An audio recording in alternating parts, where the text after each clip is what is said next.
ಹುಟ್ಟಬೇಕಾದ್ರೆ commitment ಅನ್ನೋ ಮೂಟೆನ ಹೆಗಲ ಮೇಲೆ ಎತ್ಕೊಂಡು ಹುಟ್ಟಿರೋರು ನಾವು.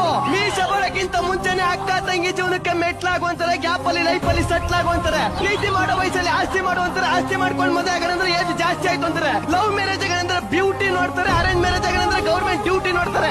ಏನು ಬೇಡ ಸಾಯೋವರೆಗೂ ಸಿಂಗಲ್ ಆಗೇ ಇರೋಣ ಅಂದ್ರೆ ಅಲ್ಲೇ ಮಗ ಬಂದು ಅಂಕಲ್ ಅಂತ ಕರೀತಾನೆ. ಹಂಗೋ ಕಷ್ಟಪಟ್ಟು ಒಂದು ಹುಡುಗಿನ ಇಷ್ಟಪಟ್ಟು ಮದುವೆ ಆದ ಇಟ್ಕೊಳ್ಳಿ. ಎಂಟಿ ಇಷ್ಟಪಟ್ಟು ಕೇಳಿರೋ ನಾಯಿ, ಬೈಕು ಕಟ್ಟೋ EMI, ಮನೆ ಲೀಜು, ಮಕ್ಕಳು fees, costly fridge, LG TV, ಹೋಟ್ಲಿಂದ ತರ ಗ್ರೇವಿ, ಹೊಸ ಕುಕ್ಕರ್ ಇಂದ ಹಿಡಿದು ಹೊರತೋಗಿರೋ ಹಳೆ ನಿಕ್ಕರ್ ವರ್ಗು ಮಾಡಿರೋ ಸಾಲಕ್ಕೆ ಇಂಟ್ರೆಸ್ಟ್ ಕಟ್ಟಿ ಲೈಫ್ ಮೇಲೆ ಇಂಟ್ರೆಸ್ಟ್ ಹೋಗ್ಬಿಟ್ಟಿರ್ತಾರೆ. ಇದೀನಿ ಅಂದ್ರೆ ಗಂಡು ಮಕ್ಕಳು ಒಂಥರ